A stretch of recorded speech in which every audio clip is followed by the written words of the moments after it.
The sheer power of imagination has not been given its due in either religion, science, or spirituality.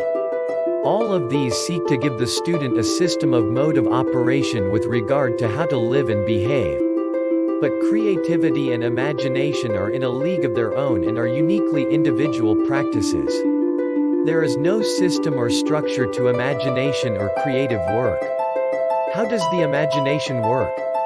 It can be a little difficult to describe exactly what imagination is and how it works. But it bears resemblance to meditation in terms of dissolving issues and finding solutions.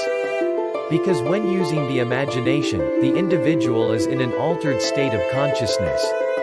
There is no way to compose wonderful poetry or a breathtaking painting when the logical side of the brain is activated. Because the logical side of the brain wants to understand why each piece is placed in a certain way and wants to work sequentially in ABC fashion.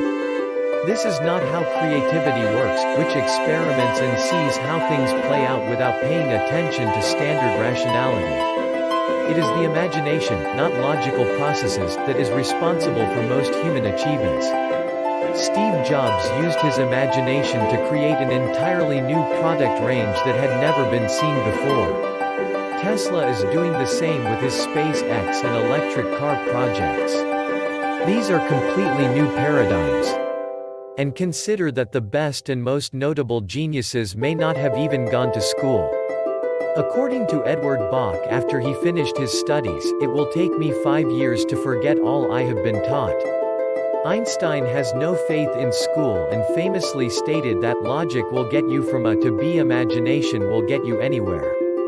The imagination is an amazingly powerful tool when you deploy it correctly, and it can generate a large number of healing benefits. This is another argument for the law of attraction proponents. Logically, you might find that you have an unresolved issue that you need to troubleshoot. But if you are highly imaginative and channel this in the right direction towards a core passion, your issues will dissolve without further investigation. Additionally, some creative proponents assert that the imagination is a way of bringing the subconscious to the conscious. In this way, you can paint a painting or symbol about an issue that you cannot consciously identify with. You might not understand why you feel good after doing a certain piece of creative work, but it could be because it touches on inner issues that cannot be consciously analyzed or discussed. The way that the subconscious communicates is in images and metaphors, not in logic or text. This is what children often do when they play and paint. Either way, extensive use of creativity and the imagination can do wonders for self-development and mental strength. How do I use my imagination? It can be hard to create a system or structure with regard to the imagination because by its very nature it does not conform to structures or anything approaching rational principles. The best thing that you can do is to really commit yourself to a creative process and watch the magic unfold. One of the best strategies is: first, create 100 paintings in a month. Second, write 1,000 creative words each day for a month. Third, try to visualize yourself in a desired setting at intensity for 10 minutes each day. However, it is almost amazingly difficult to get people to do these simple tasks. This is because people always want to know why and reach a rational goal. But these processes will shake up your mind and open up your creative consciousness. You will gain insights from your paintings or writings along the way. In fact, you will get better results if you do not have a goal in mind with these writings, paintings, visualizations, such as a monetary reward. If you can do something like this, the benefits will be huge. As an additional piece of advice, you don't have to learn how to paint in any way or even how to write or visualize the correct way. These are your creative works. Just do them and reap the benefits of your own imagination. Creative wealth manifestation tricks. There are some creative strategies that you can deploy in order to trick your brain into an abundance mindset. In many ways, you can treat it like a game. The brain is used to generating worry and fear at all times in relation to money. You need to try and get around this ingrained tendency by pretending to be wealthy. The brain does not have the capacity to distinguish between real and imaginary phenomena, as demonstrated by recent scientific studies. Consider what happens when you think about your favorite food. Your body actually starts responding biologically. Your stomach will start to grumble and you might even start salivating, despite no physical food being present. The more you think about food, the hungrier your body becomes.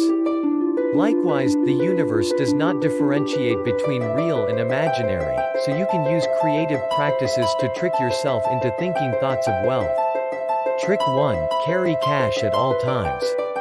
Where possible, make sure that your wallet is full of cash. It is better to have it on you physically. In the same vein, remember to tip 20% at all times. Both of these techniques have two significant effects. The first is that you will get into the mindset of someone wealthy, as you will be used to constantly having enough cash and always tipping well.